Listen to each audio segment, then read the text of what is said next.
Well, hey guys, it's Michael from eKids, and today you're in my home instead of at church.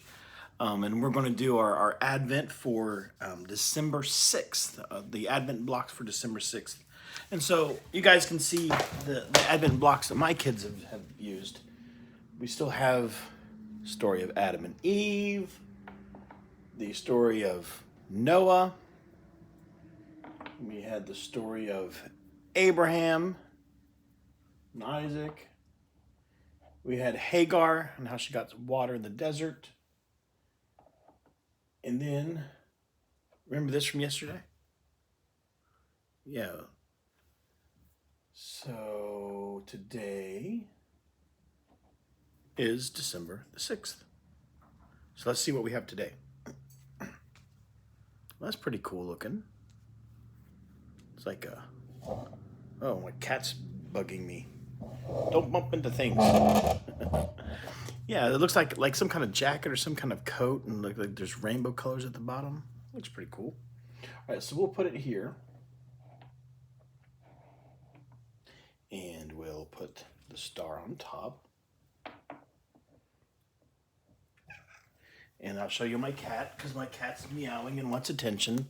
This is my cat, Sky. Hey, buddy. Okay. Well, let's go ahead and get reading. Let's check it out. It says, The Dreamer Who Saved the World.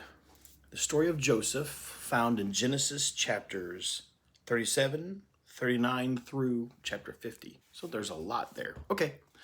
The story of Joseph. Abraham had a son named Isaac, and Isaac had a son named Jacob, and Jacob had 12 sons. Wow. And Joseph was Jacob's favorite son. You might think it's a bad idea for a dad to have a favorite son, and you'd be right.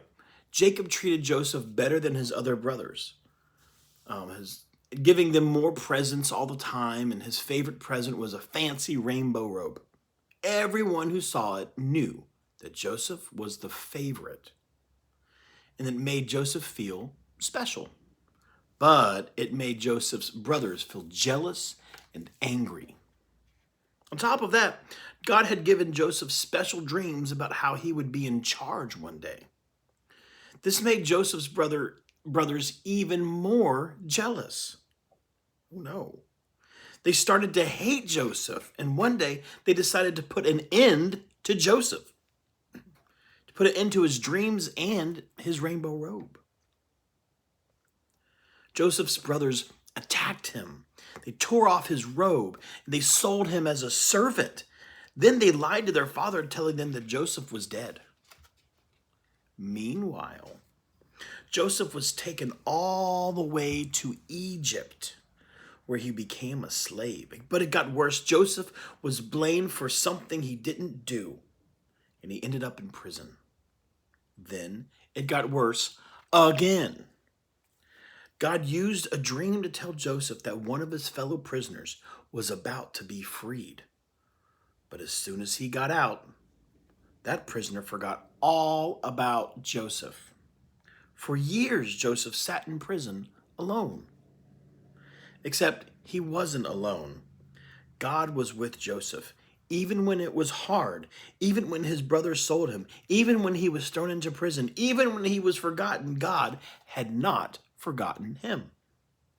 God was with him the whole time. In fact, God was going to use Joseph to save his family. God was going to use Joseph to save the world.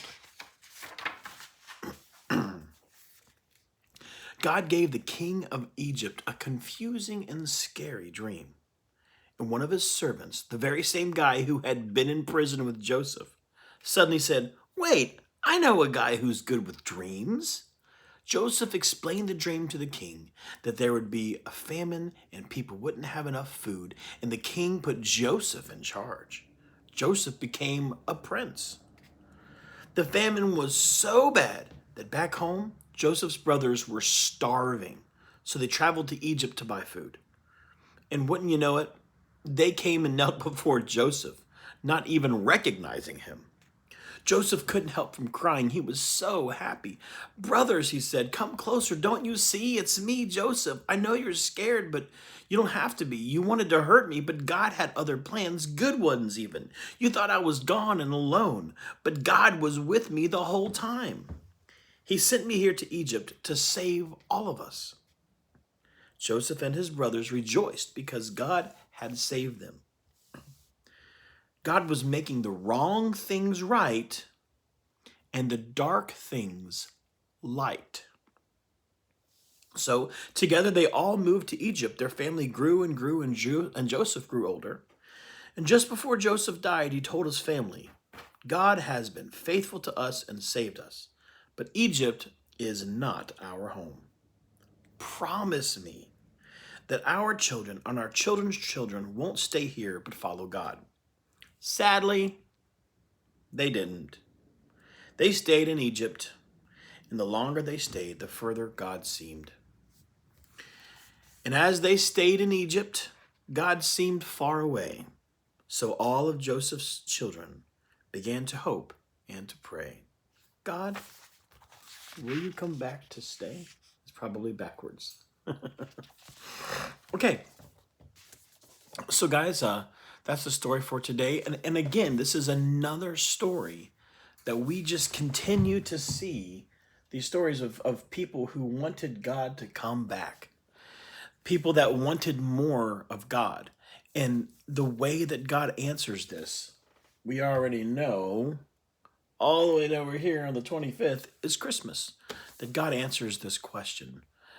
God, will you come back to stay with Jesus? Okay, so guys, I love you, and I'll see you next time. Should be tomorrow. For now, bye.